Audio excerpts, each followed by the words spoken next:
गंदे हैं आप लोग, वैसे डबल स्टैंडर्ड लोग। देखना भी पसंद करते हैं और उसके बाद बोलते हैं मर क्यों नहीं जाती, मर जाओ, तुम ऐसा करो तुम मर जाओ। अगर मैं मर गई ना, यहाँ पे कोई और कंदील बलोच नहीं आनी। 100 साल तक कंदील बलोच पैदा नहीं होनी। तुम लोग भी मुझे मिस करोगे।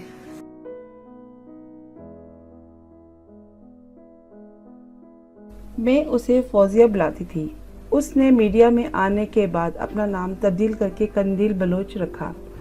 जब मैं 2 साल पहले उससे मिली तो मैंने उससे पूछा कि उसने अपना नाम तब्दील करके कंदील क्यों रखा। उसने बताया कि वो जिन लोगों के साथ काम करती है वो नहीं जानते कि वो अकेली औरत है जो बरसरे रोज़गार है, और ये भी कि उसे उसके घर वालों की तरफ से भी कोई ताउन हासिल नहीं, और यही वजह है कि उसने अपना नाम तब्दील किया है। वो कहती थी कि लोग ये नहीं जानते कि वो अकेली थी और महज इसके वालिदैन इसके साथ थे, और ये भी कि इसके रिश्तेदार इसके साथ नहीं थे। उन्हें ये मालूम नहीं था, लेकिन अगर उनको अपना नाम कंदील बलोच बताएगी तो वो समझेंगे कि वो कोई बलोच लड़की है, और वो उसे कुछ भी कहने से पहले 1000 दफ़ा सोचेंगे। वो कुछ भी कहते हुए इसकी बलोच नाक से डरेंगे कि वो बलोच ख़ानदान से ताल्लुक़ रखती है। पहली दफ़ा लोगों को तब पता चला जब मीडिया ने उन्हें बताया कि वो बलोच नहीं बल्कि एक गरीब ख़ानदान से ताल्लुक़ रखती है। मेरी बहन के साथ जो कुछ भी हुआ, अव्वलीन किरदार मुफ्ती कवि का था और फिर मीडिया का, कि जिसकी वजह से वो मौत की आगोश में चली गई।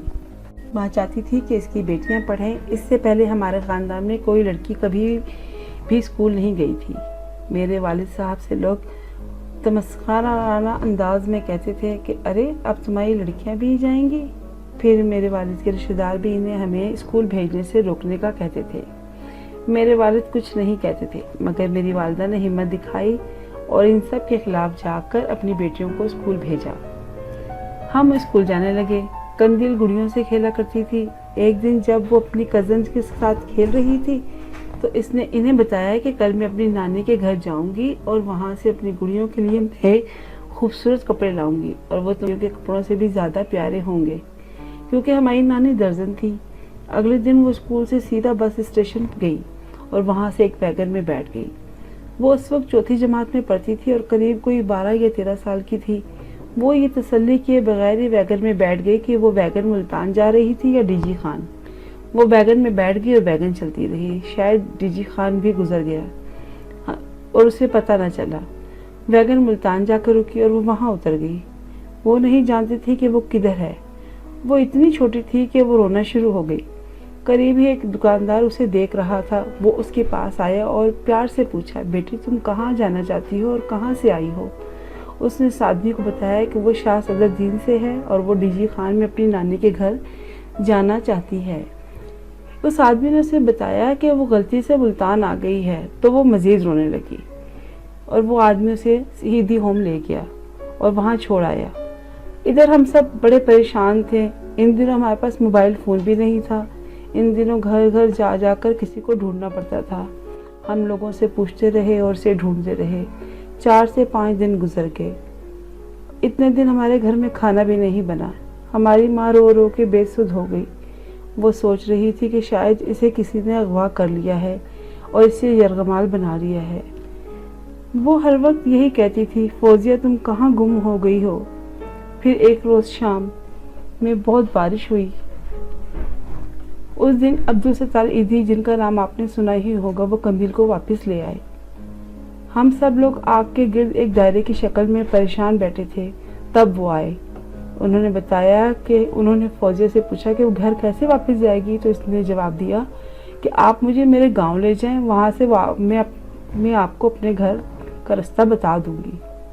वो एक वैगन पर शाह सदरुद्दीन स्टॉप तक आए और वहाँ उतर गए।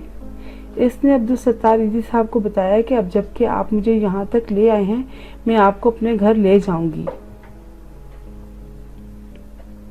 इसने घर के बाहर आकर हमें आवाज़ दी। मेरे वालिद साहब बाहर गए वो फौजिया को ले आए।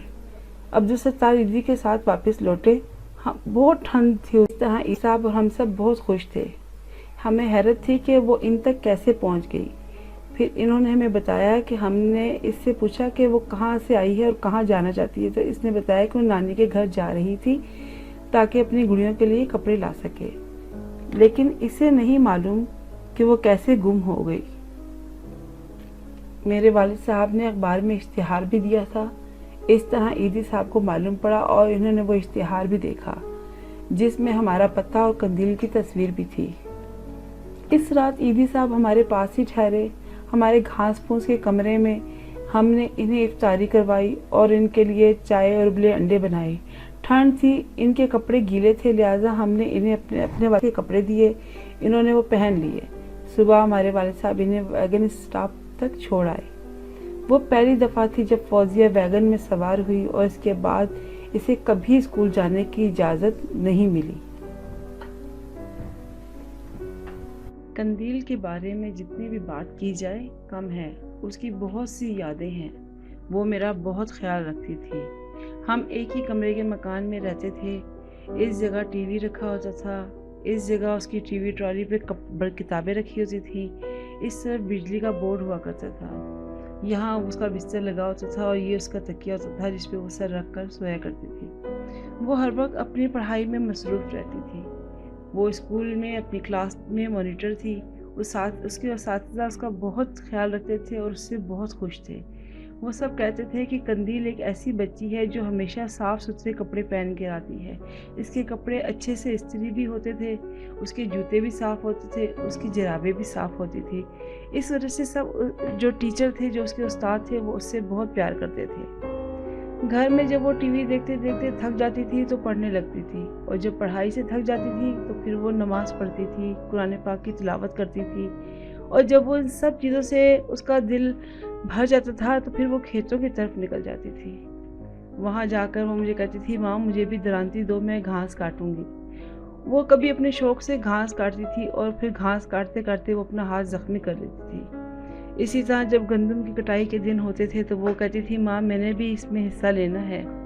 वो आती थी, दरांती लेती थी, लेकिन फिर ये कि वो उसको काटना तो नहीं आता था, वो अपने हाथ ज़ख्मी करके बैठ जाती थी। मैं उसे कहती थी कि बच्चे तुम कोई काम करो, सही तरीके से सीखो, हमने तुम्हारी शादी भी करनी है। जब मैं उसे खाना बनाने का या आटा गूंदने का कहती थी तो अपने हाथ गंदे कर लेती थी। कहती थी, माँ मुझसे ये सब कुछ नहीं होता। मैं उसे कहती थी, क्यों, तुम्हारी हम शादी करेंगे तो तुम अपने शोहर के लिए खाना नहीं बनाओगी क्या? उसके लिए कपड़े इस्त्री नहीं करोगी? उसके लिए घर का काम नहीं करोगी? तो वो हमेशा कहती थी कि माँ मैंने शादी नहीं करनी, माँ तुम मुझे कभी भी मत ब्याना। जब कंदील को स्कूल से उठा लिया गया तब वो बहुत छोटी थी। इसको नाचना बहुत पसंद था, गाना गाना भी पसंद था। वो हमें बताया करती थी कि इसकी आवाज़ बहुत अच्छी है, वो सिंगर बनेगी। जब वो टीवी देखा करती थी तो हमें कहती थी, मैं कुछ बनकर दिखाऊंगी, मैं एक्टिंग करूंगी, मैं गाना भी गाऊंगी, मैं सब कुछ करूंगी, तुम सब देखना। हम बहन भाई इस पर हंसा करते थे और कहते थे कि अजीम की बेटी एक्टिंग करेगी।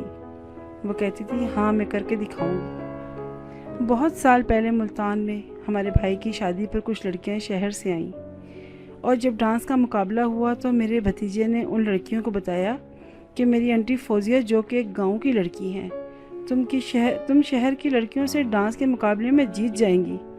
तो वही लड़कियां सुनकर हैरान हुईं और चौंक गईं, और उन्होंने इस बात पर शर्त लगा ली। उन्होंने कहा, क्या वो हर उस गाने पर डांस कर लेगी जो हम लगाएंगे?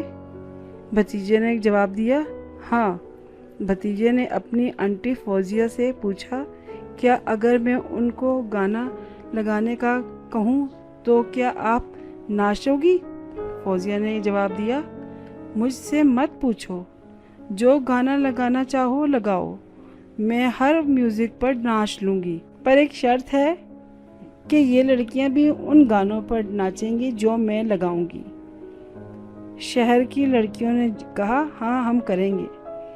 इन्होंने शर्त मान ली। इन्होंने सोचा कि ये लड़की हमसे कहाँ मुकाबला कर सकती है। उन्होंने एक इंडियन गाना लगाया। कंदील ने शहर की लड़की के साथ नाचना शुरू किया। शहर की लड़की थक गई, मगर कंदील सॉन्ग के साथ आखिर तक नाचती रही। सब वहाँ मौजूद थे, शहर के लोग भी और हम सब भी। कंदील ने कहा, आप सब लोग फैसला करें कि इस में किसने अच्छा डांस किया है। सब ने कहा कि कंदील का डांस सबसे अच्छा है। कंदील ने कहा, अब तुम्हें मेरे लगाए हुए गाने पर डांस करना होगा। कंदील ने कहा, तुम लोगों ने इंडियन सॉन्ग लगाया था, पर मैं पाकिस्तानी सॉन्ग लगाऊंगी। उन्होंने कहा, ठीक है, लगाओ। और कंदील ने नुसरत फ़तेह अली का गाना लगाया और कहा कि आओ अब नाचो। शहर की लड़कियों ने कहा, ये क्या गाना है, इस पर तो डांस नहीं हो सकता, तो हम कैसे नाचें।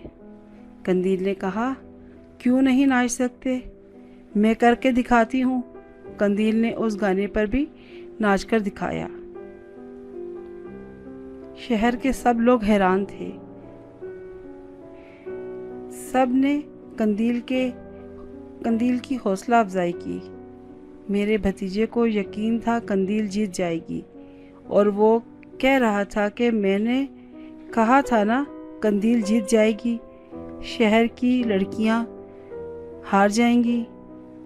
और उसने ऐसा ही किया, उसने शहर की लड़कियों को हरा दिया। मेरी कंदील से आखिरी मुलाकात 2 साल पहले इस रमज़ान नहीं, इससे पहले रमज़ान कंदील ने मुझे बुलाया और मिलने का कहा, और मैं 1 हफ्ते के लिए उसके पास चली गई।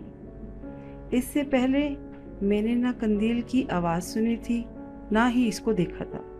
वो काफ़ी बदल गई थी। इससे पहले वो हमारी तरह दिखती थी और हमारी तरह ही रहती थी, मगर अब एहसास हुआ कि वो काफ़ी खूबसूरत हो गई है और मुझे वो बहुत अच्छी लगी। शाम के वक्त कंदील ने रिक्शे वाले को बुलाया और मेरे बेटे और भतीजी को पार्क ले जाने के लिए कहा। उसने मुझे भी कहा कि तुम भी चलो, मगर मैंने मना कर दिया क्योंकि मुझे शाम के वक्त बाहर जाने से डर लगता था। कंदील ने कहा, कंदील बलोच तुम्हारे साथ है, तुम्हें कुछ नहीं होगा, तुम फिक्र ना करो। मैंने कंदील से मुल्तान के दरबार देखने की ख्वाहिश की और बड़े दरबार को देखने की ख्वाहिश की। कंदील ने मुझसे पूछा, तुमको दरबार के बारे में कैसे पता? मैंने कहा कि मैंने टीवी ड्रामे पर किसी प्रोग्राम में देखा था और मुझे दरबार बहुत अच्छा लगा, इसीलिए मेरी ख्वाहिश है कि तुम मुझे दरबार ले जाओ। कंदील ने कहा, तुम्हारी ख्वाहिश कंदील बलोच पूरी करेगी। और एक दिन उसने हमारे लिए गाड़ी मंगवाई और हमको दरबार ले गई। काफ़ी देर तक कंदील दरबार में खड़ी रही। मैंने भी फातिहा पढ़ी और वहाँ एक तरफ बैठ गई, मगर वो वहीं खड़ी रही। उसने यासीन उठाई, उसको पढ़ा और कंदील ने दुआ की। वो काफ़ी देर तक दुआ करती रही। खुदा जाने वो दुआ में क्या मांग रही थी। हम सब ने दरबार में मोमबत्तियाँ जलाईं। मेरी और अम्मी की मोमबत्ती आराम से जल गई, मगर कंदील की मोमबत्ती नहीं जल रही थी। कंदील ने कहा, आप दोनों ने कैसे आराम से मोमबत्ती जला ली, मगर मेरी नहीं जल रही। मेरी मोमबत्ती जलकर बुझ क्यों जाती है? शायद मेरी ज़िंदगी की मोमबत्ती भी इसी तरह जलकर बुझ रही है। जब इसने मुझे पहली बार बताया कि वो अदाकारी करती है, तो मैंने उसकी बात पर यकीन नहीं किया और मैंने कहा, ये सब बकवास है, झूठ है। तुम अदाकारी कैसे कर सकती हो? तुमको कौन लेगा? तुम्हारे पास तो तालीम भी नहीं है। इस पर कंदील ने कहा, ओ जट्टी, जब लोग मुझसे पूछते हैं कि तुम्हारी तालीम क्या है, तुमने कितना पढ़ा है, तो मैं कहती हूँ कि मैं 14 जमातें पास हूँ। हमारी आखिरी मुलाकात पर जब हम बाज़ार गए, तो उस वक्त कंदील ने मेरे लिए, मेरे बच्चों और अम्मी के लिए कपड़े लिए। उसने एक जोड़ा हम सब के लिए एक जैसा लिया।